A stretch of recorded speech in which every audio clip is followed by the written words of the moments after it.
This is what should be done by one who is skilled in goodness and who knows the path of peace. Let them be able and upright, straightforward and gentle in speech, humble and not conceited, contented and easily satisfied, having few duties and frugal in their ways, peaceful and calm and wise and skillful, not proud and demanding in nature. Let them not do the slightest thing that the wise would later reprove, wishing in gladness and in safety.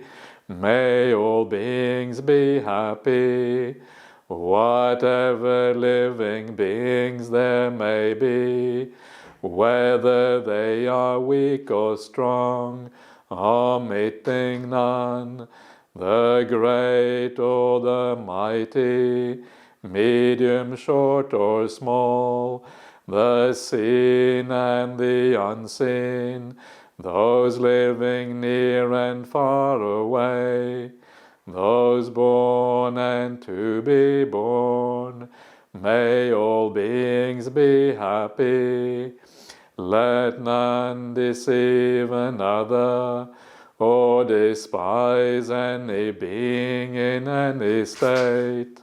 Let none through anger or ill will wish harm upon another, even as a mother protects with her life her child, her only child.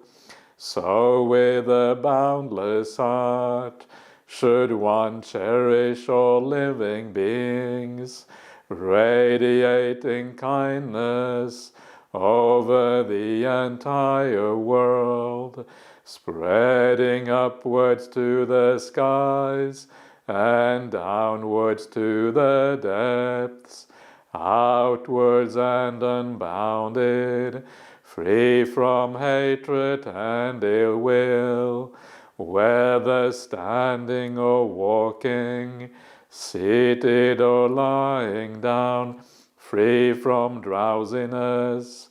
One should sustain this recollection.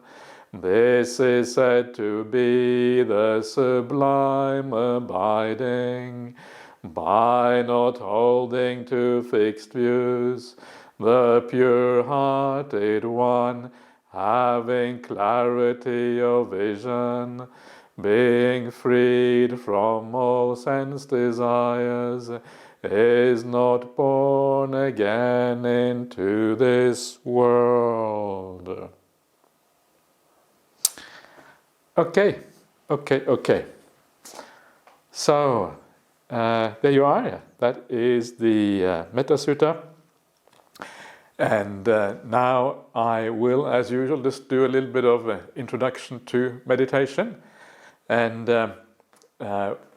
as usual, when you start out meditating, you know what it's like. You just need to learn to relax and to be at ease and really just to get into a good mood, and enjoy what you're doing here. And I've always found that one of the biggest problems with meditation practice is that people go to the meditation object too quickly. They go to the breath, they're not really ready for the breath because the mindfulness is not there. And then they ask questions. What am I doing wrong? I can't really meditate on the breath. What's wrong? Well, what is wrong is that you're not ready.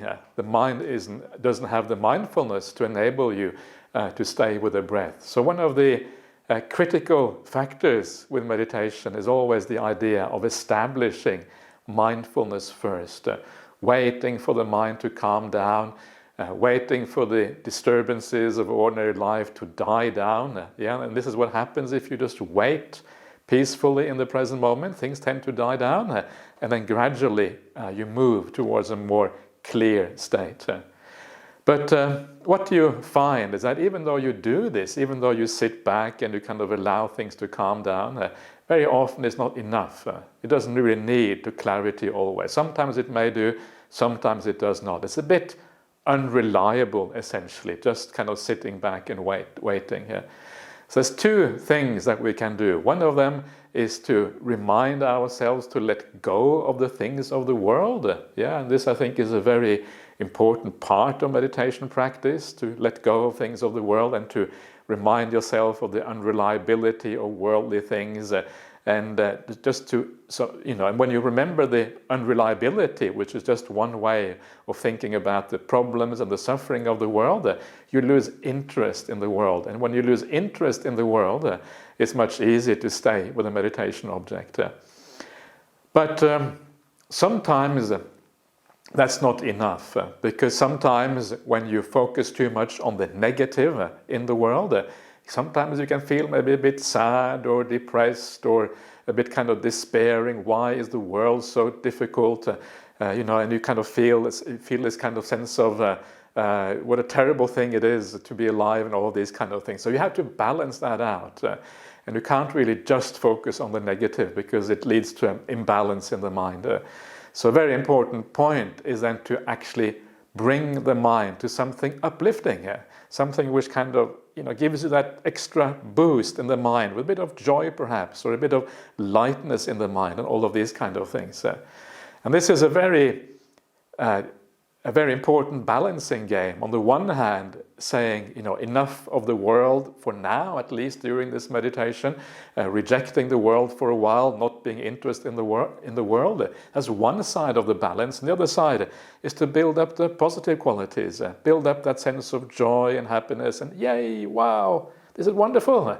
I'm doing something marvelous in my life. I have got all these great spiritual companions from everywhere around the world, from Japan, from the United States, from Latvia, from the UK, and wherever else. Isn't that what a wonderful thing it is to have all of these marvelous spiritual companions? And one of the tricks here, one of the ways of doing that, is what I would call like the zooming out effect. Very often we are too close to our problem, we're too close to our daily things, and the little things in our day-to-day life obstruct our ability to be positive, they obstruct our ability to be calm, because they happen to us very recently, day-to-day life, and because it is close to us, these are the things that we remember. So sometimes you need to take a step back, you need to zoom out a little bit, and you need to look at your life in a kind of broader context. You see your life, okay, I was born over here, I'm dying over there, and what am I doing in the middle? I'm doing good things. Wow, I'm heading in the right direction. I'm on an upward path. Everything is sloping upwards. Wow, how come I'm so fortunate? How come this is happening to me? Well, it's because I got these really amazing teachings of the Buddha, this Dhamma, which is as far as I'm concerned, is the supreme spiritual teaching in the world. There's nothing like the Dhamma anywhere. You can't find any kind of spiritual teaching like this in the same way as the Buddha. These are so profound and so direct and so immediate, speaking directly to your heart. The more you get into the Dhamma, the more uplifted you are just by thinking that you are a disciple of these teachings. You have them, we still have them. These are the teachings of the Buddha, been passed down for 2,500 years. I am a disciple of the Buddha. Wow, I'm a disciple of the Buddha. And when I read the sutta, the Buddha is talking to me. That's pretty awesome, That's pretty the greatest spiritual genius in human history is our teacher. And that's kind of mind-blowing when you get into that idea. So you have the Buddha as your teacher. You have these amazing Dhamma teachings to support you and to kind of guide you in the right directions. And then you have the Sangha. The Sangha here, usually the Sangha means the monastic community. But you can think of the Sangha as all the Kalyana Mittas you have, all the spiritual friends you have, people in the Armadale group, people from overseas, all the people who are members of the Buddhist Society, and all of these people are helping us, lifting us up, guiding us in the right way. Because we practice together, there's a kind of force in this, a kind of power to this. We have teachers like Ajahn Bramali, who's been a monk for, 46 years or something like that. And he's one of these amazing spiritual teachers. I've lived with him for 25 years. And Ajahn Bramali he's pretty awesome in many ways. And what a wonderful thing it is to have all of this support around us. And how incredibly fortunate we are to be part of this kind of spiritual community. So the idea here is to zoom out a little bit, to look at your life from a big picture, the bird's eye view, instead of the close-up view. And when you see that, you can zoom out from all the everyday problems and you can see the general trajectory of your life. And the general trajectory is moving in the right direction. You're moving upwards. Yeah, you're on this kind of path. It's a bit bumpy, that path, because life is bumpy. Yeah, but it's heading in the right way. You're moving towards something. You don't know what that something is. You don't know where the end of the path is, but you know it's pretty nice. Yeah, it's heading in the right direction. Things are getting better. You're experiencing things that maybe you never experienced before, in terms of peace, in terms of joy, in terms of a reduction in problems in life. So this is one way of thinking about what is happening, one way of lifting you up, seeing the positive in life, because this is such an important part to counterbalance the tendency always to see the negative in our life because it is so close to us. Bring back that sense of things actually being, from a big perspective, things are pretty good. And then you can overcome some of those little problems and establish some of those positive perceptions in your mind instead. And do this regularly. Learn how to think about the Dhamma, think about the Buddha, because it really is when we learn how to think about these things in the right way that they become so powerful. Yeah, it becomes so extraordinarily great. It's this ability to Buddha may seem like a very distant teacher from India 2,500 years ago, but if you think about the Buddha in the right way, you realize the Buddha, he was a teacher of humanity. Yeah, even gods, they say in the suttas, even animals, if they can listen properly and become humans perhaps. So the Buddha is a teacher of everyone. And one of the interesting things about the Buddha, one of the things that he says very early on when he starts teaching here, is that he says he is rolling forth the wheel of the Dhamma chakra. He's rolling that forth in the world. And because the Buddha has the realization that these teachings are so powerful that they will roll out in the world. They will move from one civilization to another, one culture to another, one country to another, from one time to another time. Yeah, these are things that will keep on rolling out in the world. And because the Buddha realized that, he taught specifically a teaching that is universally valid, that everyone really can relate to. And that is why, even 2,500 years later, you can relate to these teachings. These are not teachings that are, narrow and small and kind of belong to a certain era that was given to a certain tribe. Most religions are like that. They were started out in a certain tribe somewhere. Christianity is really like that. It started out in the Middle East to the Jewish people or whatever. And it was really their God that is the kind of foundation of Christianity. But Buddhism has always been this universal religion from the very beginning. Yeah, it has a very different kind of outlook. It's this big universal outlook. And that is why it speaks to our heart in such a powerful way, even 2,500 years later. So when the Buddha did speak 2,500 years ago, he actually thought about people, people in the present day, people at any time really. So in a very real sense, the Buddha is your teacher. Sometimes mediated through other teachers, but behind all of that is the Buddha, and that is the power that we are drawing on. It's pretty good, isn't it? So try to think like that. If you think like that, it's going to give you an energy boost and move you forward and give you something extra oomph in your meditation practice. Okay, let's get down to business. Business means meditation. So make sure you sit comfortably. Yeah, we're going to do the usual procedures for meditation. So make sure you are comfortable and close your eyes. I recommend closing the eyes for meditation purposes. And just start out as normal, just by feeling your body and feeling your mind for a while. And as you feel the body, feel the mind, and see if there is any tensions there, any problems, or any pains or whatever, and just move yourself around a little bit if you have to. And if you feel a tension in the shoulders or in the stomach or whatever, take a few deep breaths. Allow everything to expand nicely, and then exhale. And do that a few times until you really relax, you're really at ease. So much of the tension of the body comes from the mind, because the mind controls the body.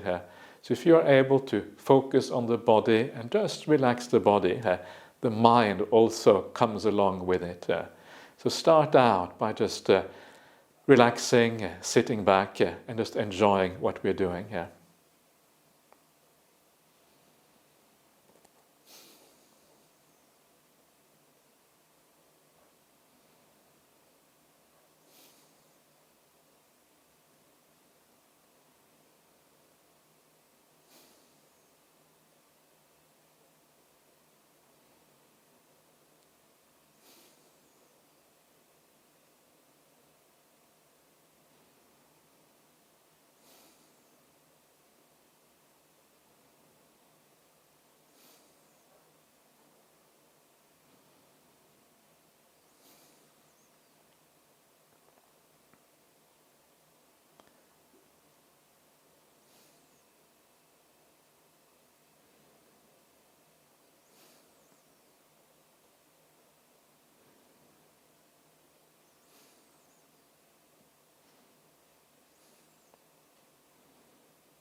And please take a lot of time at the beginning of the meditation.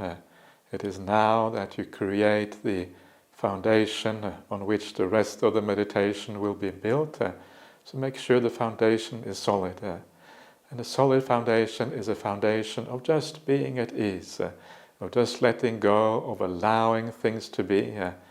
The most important quality at the beginning here is just the quality of being patient, being supremely patient, allowing things to calm down, allowing the world to recede from your mind, just like the ocean receding in the distance when the tide becomes low.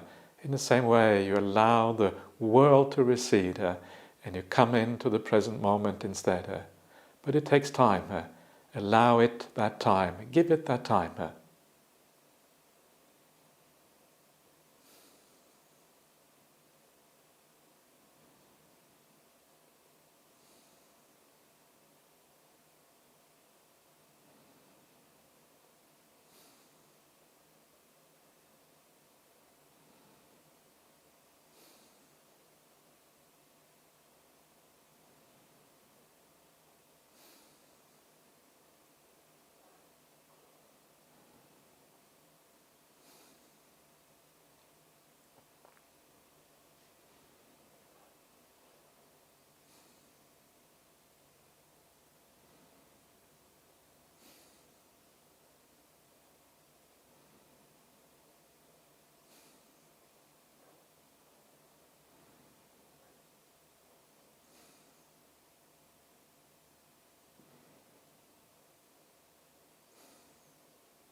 And if you find it is hard to let go of the world, then encourage yourself by a few wise thoughts. And one way of thinking about the spiritual path is that this is what really matters in life. This is what is truly meaningful. This is what will give real results in the long run. Everything else you do in life is really just a support for what you are doing now. It is there to help you in the spiritual practice. And once you get that priority right, that this is what is meaningful, this is what matters, and everything else is secondary, it is to support what you're doing now, then you can let go of those secondary matters. They have no real meaning now. Now you're doing what actually is important.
And just enjoy what you are doing.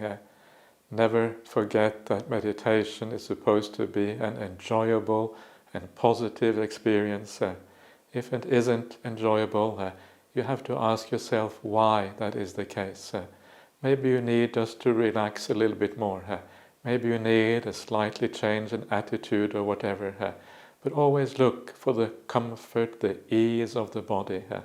The only way to deepen your meditation is through the ease and the happiness and joy that comes in meditation practice. The Buddha always talks about ease and happiness when it comes to meditation.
And as you calm down and you become hopefully a bit more mindful, if you need a bit of a boost in your meditation, try some very simple and gentle reflections.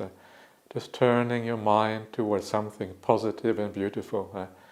Remind yourself, for instance, that you are a disciple of the greatest spiritual genius in human history.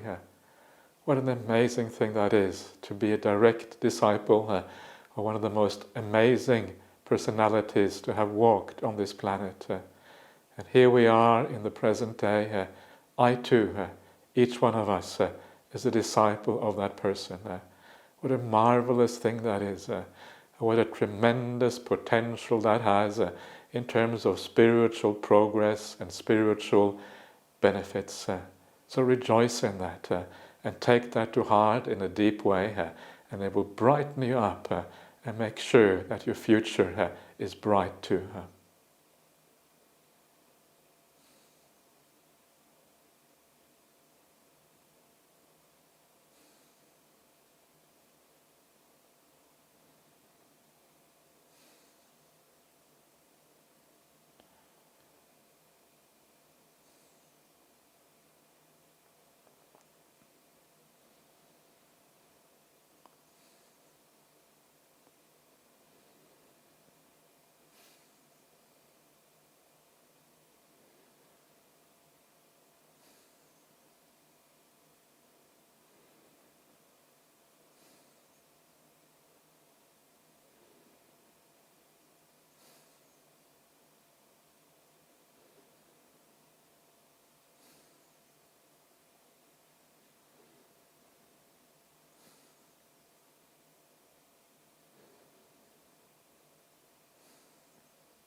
And when you are ready, when the mind is reasonably stable and present, very gently move to the breath and just hang out with the breath and regard the breath as the best friend in the world, someone who is always there, always sustaining you, always in an unobtrusive and nice way.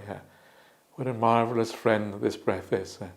And as you focus on the breath in a positive way, gradually allow the meditation to become more and more peaceful.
Okay, so now we're coming close to the end of the meditation, and before we come to the end, just take a few moments just to reflect on the meditation today. And if you feel a bit more at ease, a bit more peaceful, a bit more positive in whatever way, ask yourself why that is the case. And that why will give you an answer to how meditation actually is supposed to work.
Okay, everyone, so that's the meditation for now. And does anyone have any question or anything they would want to ask about that? Any comments or anything at all? Please feel free to say whatever you like. Or you can put it in a chat box if you don't want to speak. I've got the chat box open.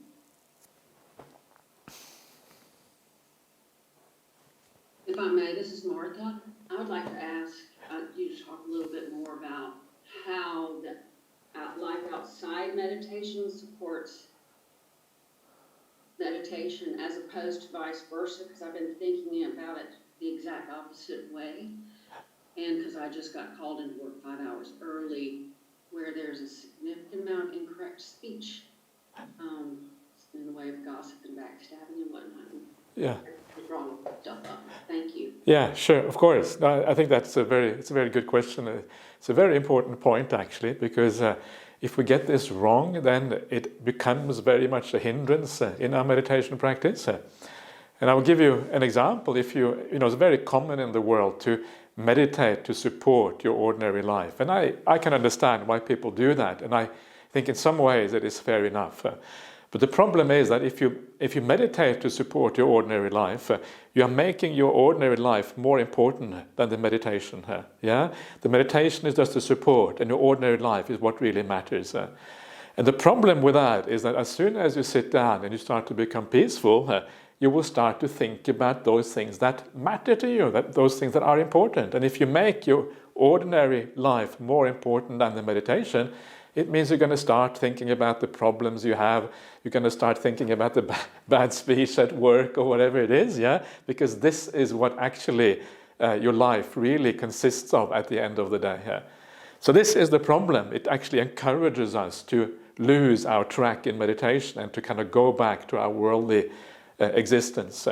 So instead, if you put things the other way around and you put your spiritual life on top, and your worldly life, you see it as a support for your spiritual life, then there is no need to think about your ordinary life when you meditate, because now you have come to what really matters.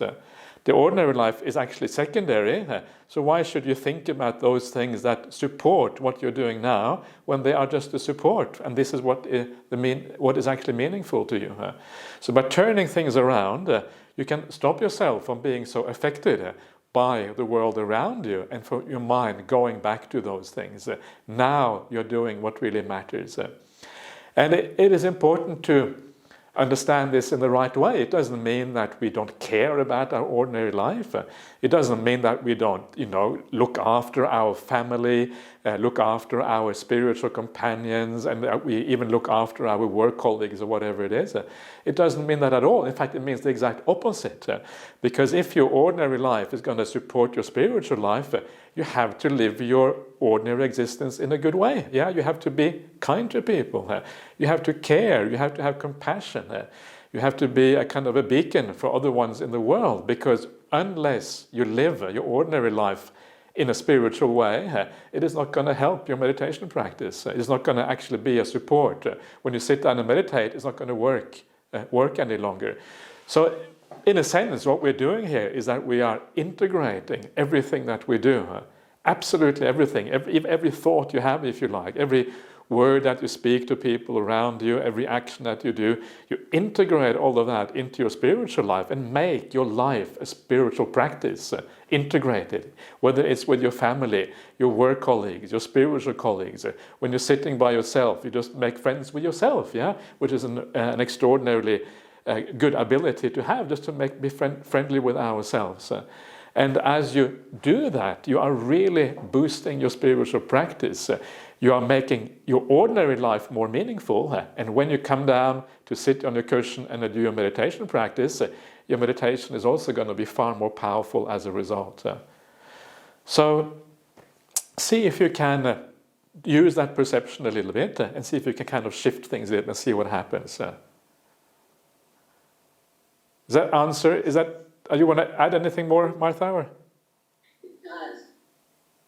No, that's extremely helpful. Because I literally had been thinking about the exact opposite way around, but because I do, as everyone does, whilst meditating, have obsessive thoughts about what's happening next or what happened yesterday and what's going to happen when I get called in early, etc. But and I had been thinking whilst meditating about the best way for me is just to practice letting it all go while meditating, but it's very informative to think about it. Just living the ordinary life in such a way that it doesn't then intrude on meditation through that one's able to find ease in that. So that makes a lot of sense to me. Great, excellent, marvelous, yeah.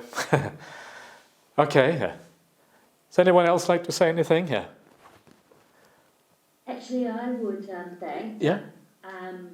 Sorry, I'm in a little bit of darkness, but I was just wondering, how when you talk about kindness, like if you feel that your kindness is being taken for granted, by family members, things like that, and I sort of don't know how to make the good karma, like from there, like if you become like sort of, if it has a reverse effect. Yeah. Yeah. I'm just not sure, like, how to react after that. Yeah. Yeah. No, that's it. No. Hold on to your expectation that your kindness will be taken well. Yeah. So that you're doing it for yourself, not for a result from the other person. Yeah. No, exactly. That's really a big part of the trick. Don't expect any gratitude on the part of others just because you are kind to them. I mean, so a lot of the time people will be grateful because a lot of the time they will feel that you are kind. A lot of the time they will react well, but sometimes it's not going to happen, and you're just going to have to know that this is just the nature of human beings. They are like this. It is not because it's not really because they are ungrateful. It's just because they are conditioned in a way, or they got out of the bed on the wrong side, or they had an argument with somebody, or something went wrong, or they just are in the wrong mood, or they are distracted. There's a million reasons why people are not going to respond well to your kindness. Yeah, so don't worry so much about that. What you do know is that in general people will respond well. Yeah, if you are an angry, nasty person, people are going to respond badly. Nobody likes angry people. Very unpleasant to be around. But so in general, people are going to respond well. But also make sure that you are, you are kind. But you don't always have to be kind. Sometimes it's okay just to be quiet or just to go about your own business. You don't have to kind of go out of your way to always say kind things or whatever. Sometimes you have to protect yourself a little bit, protect your mental state or whatever. You don't have to engage necessarily in the world either. So find that balance somewhere, yeah, and then you're kind of on the right track. And if you feel that people are really, sometimes people find that they are kind of kind maybe in the wrong way, so that people feel that they are needy perhaps in a certain way. And if there is a neediness in a person's kindness, then people will pick up on that, and then they might actually take advantage of you. So in that case, it's better to withdraw a little bit, and to kind of just be by yourself. If people take advantage of you, withdraw. Don't kind of keep on doing things if you feel that they are doing the wrong thing or reacting in the wrong way. Because I was just thinking, I think someone mentioned it a few weeks ago, but the Buddhist perspective on personal boundaries and that type of thing, so that kind of is built into that, the kindness thing, I'm just not clear about that really. Yeah, and you have to have personal boundaries, and you have to know when things aren't working out. You have to know your own limits. Yeah, sometimes if you put yourself in a position where you get too much of the wrong kind of feedback, then there comes a point. It becomes a breaking point in you as well. You only have so much kindness. You can only give so much, and there comes a point when you kind of can't give anymore. So you have to know your limits, and then you have to just withdraw a little bit. And this is part of what it means to come to the Armadale group. Armadale group is for withdrawal, yeah, to withdraw from the world and to kind of do things differently. So when you, so it's important to be able to withdraw sometimes. Ideally, the meditation is about finding a refuge inside, finding that peace inside of ourselves, where we withdraw from the world, and you find a sense of meaning, of happiness and joy even within, where you kind of let go of all those blooming problems in the world and just really enjoy here. If you can find that refuge within, it becomes very powerful and it becomes a very kind of safe place, a very simple safe place, just withdrawing within yourself. It's very beautiful to have that ability, because it means you cannot be touched by the world anymore, yeah? This is the power of it. Yeah. Oh, thank you. That's a good answer. Okay, very good. Good luck. Yeah, thank you. Great. So let's just have a look. This is a question that came up on the screen here. So just, dear Ajahn Bramali, so great to see you again. Okay, marvelous question. Why is it so easy to addict to the unwholesome, unhealthy habits like late night sleep, browsing the internet, and so hard to stick to wholesome habits like good time management, discipline, and regular meditation? Thank you. The reason is that we want to distract ourselves because we are not fully happy, we're not fully content, so we want to distract ourselves. Yeah, this is really the reason.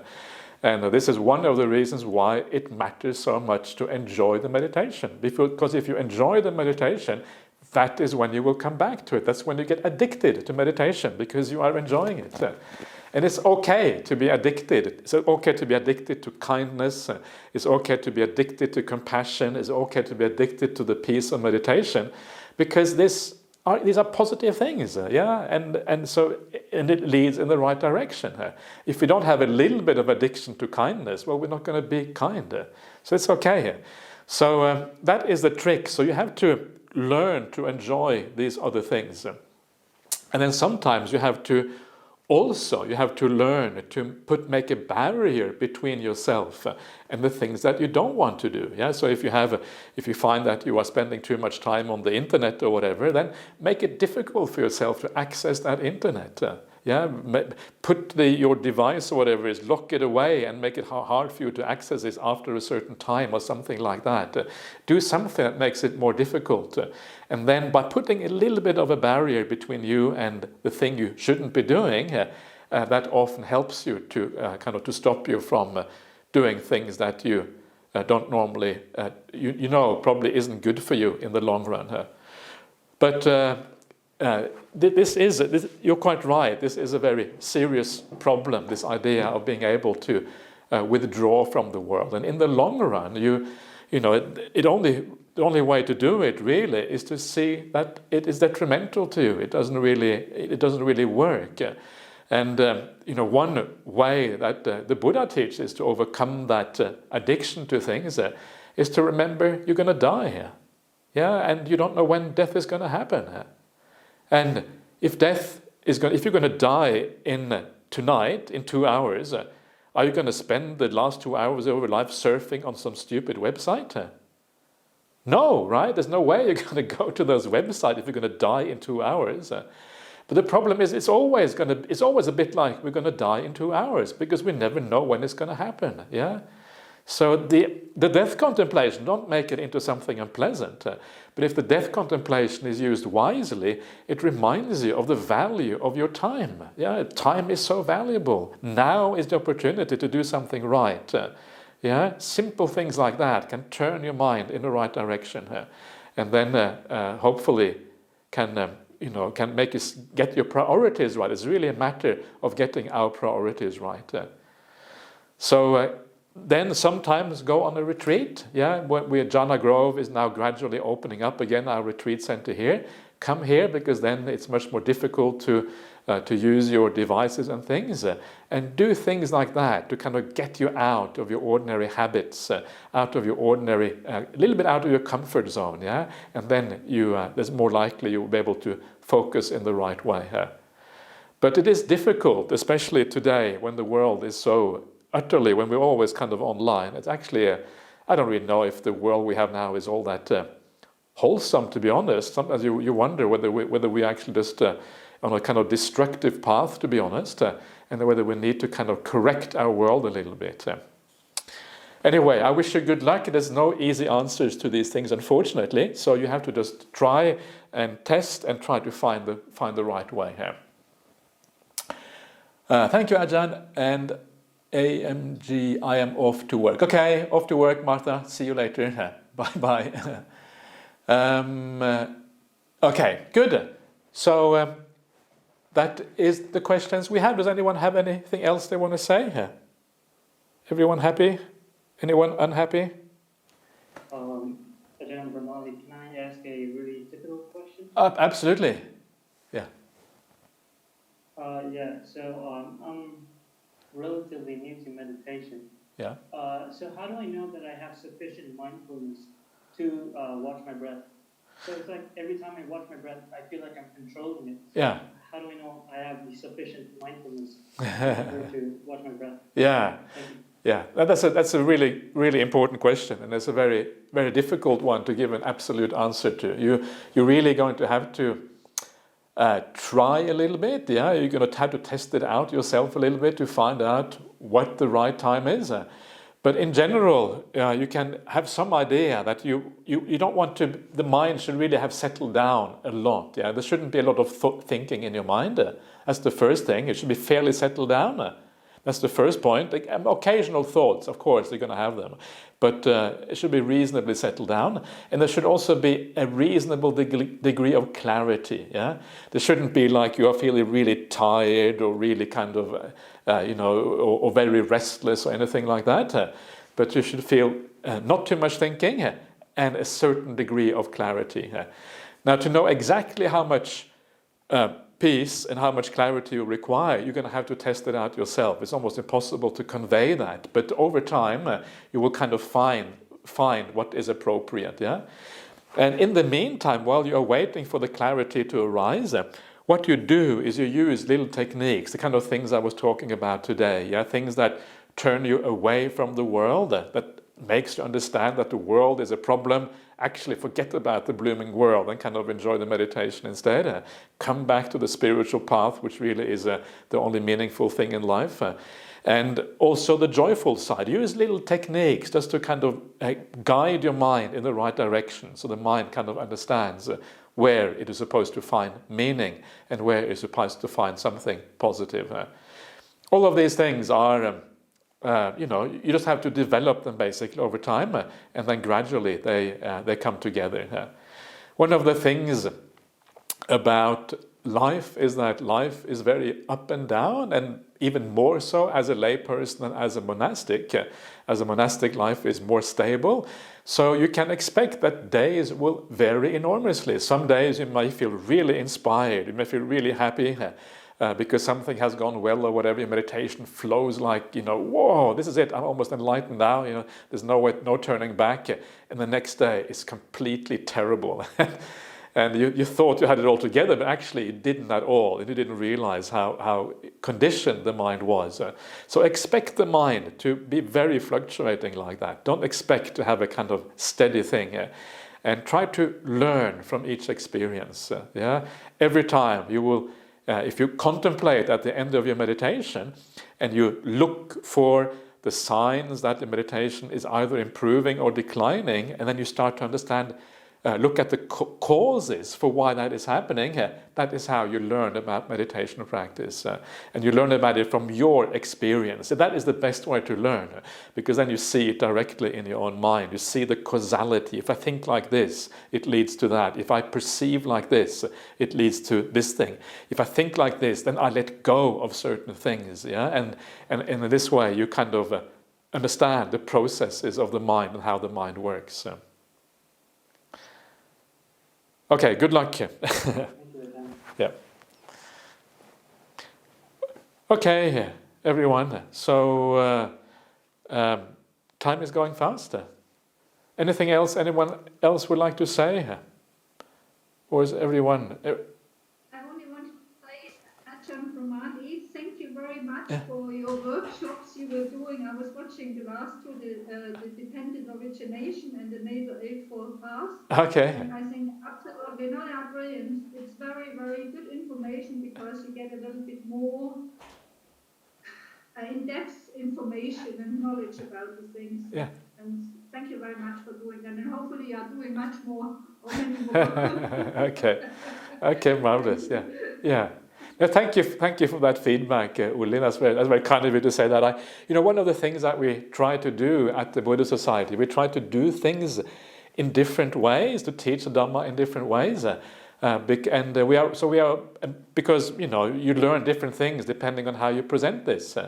And so I would say that if you want to give feedback to the Buddha Society and you have some ideas of something that we could do differently, we're always open to feedback and always open to new ways of doing things. In fact, the reason why we're doing these workshops is in part because it was suggested by the lay people. Yeah, this is a part of the reason why we're doing this. I have already one short to enlighten. Okay. We have this workshop. Yeah. Okay. Good. Okay. Mari, would that be great if we can have online retreat together with you? Okay, Becky, nice to see you here. There are. I have this. You should see my schedule. My schedule is actually packed with with all kinds of stuff, with online stuff, actually for a long time. So anyway, yeah. Okay, let me just talk a little bit towards the end here. We have another 15 minutes or so. I'll just bring up a few things that have been on my mind over the last few weeks. Usually what I talk about is the things that are on my mind because it's easy, it is already there, so it kind of it comes quite naturally. And one of the things that I often like to focus on the one hand, I love the basic teaching of the Buddha, the dependent origin. Yeah, sorry. Mute yourself, please. Oh. Sorry, that was my fault. Okay. No. Okay. So did everything get lost, or did you hear anything? Yes. Yeah. Okay. Okay. Sorry. I'm just going to talk a little bit about for the last 15 minutes or so, and I was just saying that usually when I talk, I tend to talk about things that are on my mind, and because that is kind of easy to talk about. Although I do enjoy talking about the fundamentals of the Buddhist path, the Noble Eightfold Path, and dependent origination, the Four Noble Truths, and all of these things, and these things are tremendously important. And especially if you apply them to your own life in the right way, they are incredibly important and useful. But on the other hand, I also like to think about the Dhamma and how it connects with the events of the world around us. How should we view some of the events of the world from a Dhamma point of view? And I thought just very briefly to talk a little bit about the things that we've been seeing in Myanmar, in Burma recently, because it's very strange with Myanmar, because on the one hand it is one of the most staunchly Buddhist countries in the world. If you go there, there's Buddhist monasteries everywhere. There's a stupa on every hill in Myanmar. There's very famous cities where that's kind of covered with stupas everywhere. And it's kind of this awesome sight when you see these things. So on the one hand, you have this very Buddhist country. On the other hand, you have all of these things that seem to be very un-Buddhist. The military killing people in the streets and all of these terrible things happening there. There is this really big contrast in Burmese society. So one of the things that is interesting is how should a monastic, how should we as monastics actually respond to things that happen in Myanmar? And how involved should we be, if you like, in politics? In generally speaking, monks should not be involved in politics, but still, it feels like you should be doing something when the situation is going wrong. So what is acceptable? And one of the things that monastics have done in Myanmar, and they have done also elsewhere, when things really get out of hand, and that is a special what is it called? A special procedure called the procedure of turning the bowl upside down. The upside down bowl procedure. And what the upside down bowl procedure means is that the sangha, the monastic sangha, they come together and they say, this is something going really wrong in our society. These people are doing the wrong thing and they are hurting the Buddhist community or whatever. So we are not going to receive alms. We're not going to take any food from these people. So then, if you decide, for example, this happened in Myanmar, it happens with the military, when the military personnel come, you turn the bowl upside down. And it doesn't sound like much, It doesn't sound like why would people even be bothered, but actually, in a Buddhist society, it's a very powerful symbolic thing. If you kind of stand there, you're going to put alms food in the monk's bowl, and he shows you the bottom of the bowl. It is actually very, very a powerful symbol of what is going on. And people feel incredibly hurt when that happens. And you may have some idea, I don't know, many of you will have come to Bodhinyana Monastery before. And imagine when the monk comes to you, they kind of turn away, turn the bowl upside down. They don't want to have anything to do with you. It is like you're being rejected. And because you're being rejected by a Buddhist monk, who symbolizes Buddhism in a very big way, symbolizes the Dhamma, symbolizes all the things that we're trying to do on this path, it is a powerful statement, almost as if you are being rejected from Buddhism altogether. And for this reason, it is very powerful. And for this reason, the Sangha has the opportunity to influence in places like Myanmar, if we do it in a wise way. And if we do it because it is hurting Buddhism. Not because we don't like the military, but because it is hurting Buddhism. And because Buddhist people, for example, are being killed by the military. And what this does, it shows you something about the power of generosity in Buddhism. How important it actually is. Here, the monks are walking in the streets, receiving alms food, and people give alms to the monks. And it is a privilege to be able to give alms to the monks. This is how powerful this is, and this is why this really works. It is almost as if this actually makes you into a Buddhist. This is what creates the good qualities inside of you by sharing, by being part of this Buddhist community in a positive way. That is how powerful it is. And then if you refuse that, it is almost as if you are refusing one of the fundamental things that makes the Buddhist path work. So as a monastic, usually it is our duty to receive things from people. If people want to offer me something, almost always I will say yes, unless it is something really inappropriate, yeah, like whatever. But usually you always say yes. Wow, that's very, because it is such a beautiful thing to be able to give something to somebody else. And if I want to give something to someone else, I tend to be very happy when someone receives it, yeah? Especially, of course, if they can use it. But if someone is happy to take my gift, I always feel, wow, well, that kind of makes that gift real in a sense. It transforms the gift into an act of kindness that has mental content and significance afterwards. And please, I would ask each one of you, never be afraid of receiving. Sometimes in this world I have noticed how people are very good at giving to others, supporting others. But if someone is to support that person, sometimes they say no. It's almost as if there is an ego there that says, I am a giver, not a receiver. But never think like that, because it is only by receiving that we allow other people in the world to do acts of kindness. So sometimes please be a receiver. Please allow yourself to be cared for if you need to be cared for. Never feel embarrassed about being sick or whatever, and make sure that you allow other people to help you in whatever way.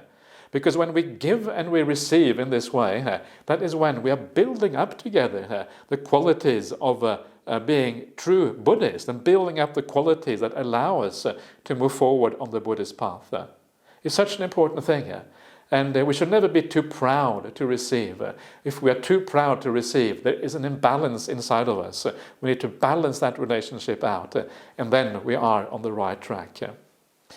So this is the first thing that occurs to me when I see what is happening in Myanmar, and one of the things that we should do as monastics, in my opinion.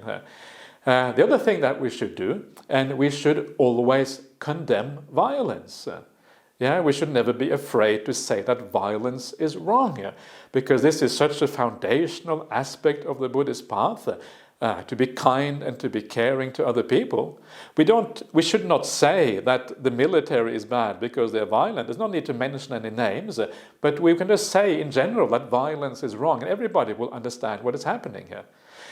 It was fascinating because I was also in Hong Kong. Yeah, and Becky, you will remember that I was in Hong Kong. And when I was in Hong Kong, this is about a couple of years ago now, or maybe just over a year ago anyway. And when I was there, that was just the time when there was a lot of trouble in Hong Kong and people were protesting in the streets and all of that stuff. And then people wanted me to take sides. People asked me, what side are you on? Are you on the side of the Chinese government, or are you on the side of the people of Hong Kong? What side are you on? And I knew straight away that this is a trap. Yeah, you cannot, as a monastic, you should never take sides in a political situation like that.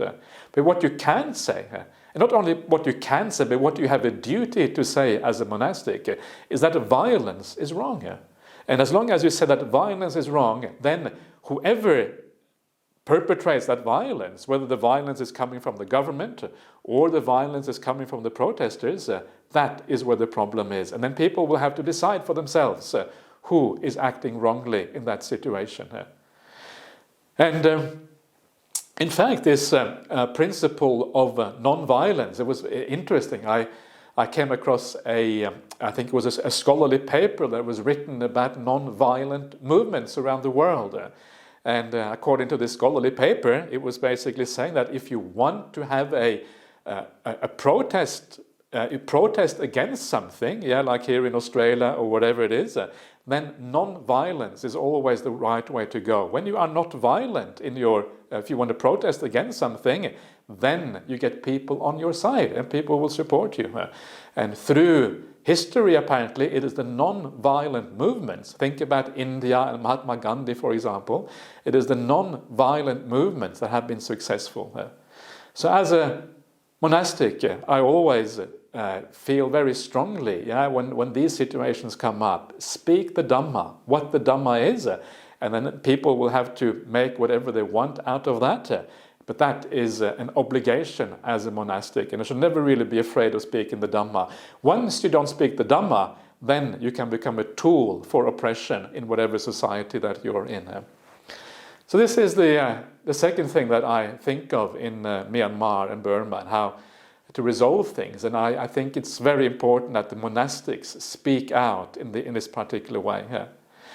But the third thing, which also is very interesting from a Buddhist point of view, and that is the whole idea of how we should govern our society. What is the ideal way of governing from a Buddhist point of view? And it is fascinating when you read the suttas and you read how the Sangha, for example, is constituted and how the Sangha works. And the Sangha, of course, works in a democratic way. It's this marvelous institution of the Sangha which works in a democratic way. And obviously the Buddha laid down the democratic ideal of the Sangha, because that is how he saw the ideal way of governing things.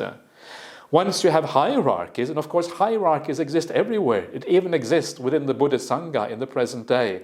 If you travel to most Buddhist countries, you tend to see hierarchies everywhere. But hierarchies tend to corrupt people. Hierarchies tend to accumulate power in people, and once you have power, you also have access to things in the world. You have access to, you can control things and you can do things with the world, and that is why people want power.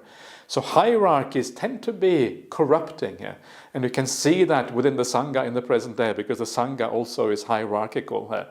So the ideal Sangha is a flat one, where all the monks are on an equal level. There is no hierarchy, and because there is no hierarchy, there is also a much less chance of things getting corrupted and getting out of hand.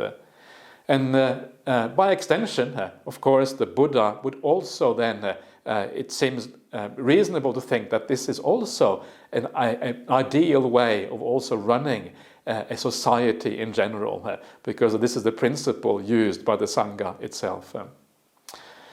So, to what extent we should talk about that as Buddhist monastics, it really depends on time and place. But it is fascinating that these principles are there, and that they tend, from a Buddhist point of view, to lead to more peace, more harmony, less oppression in society, and a more sense of collaboration, of working together, rather than having unhealthy structures in the world that we live in. So this is what I have been thinking about in recent days. I don't know if it is of interest to anyone, but anyway, I'm just talking about this because I think it is quite nice. So that is all I have for now.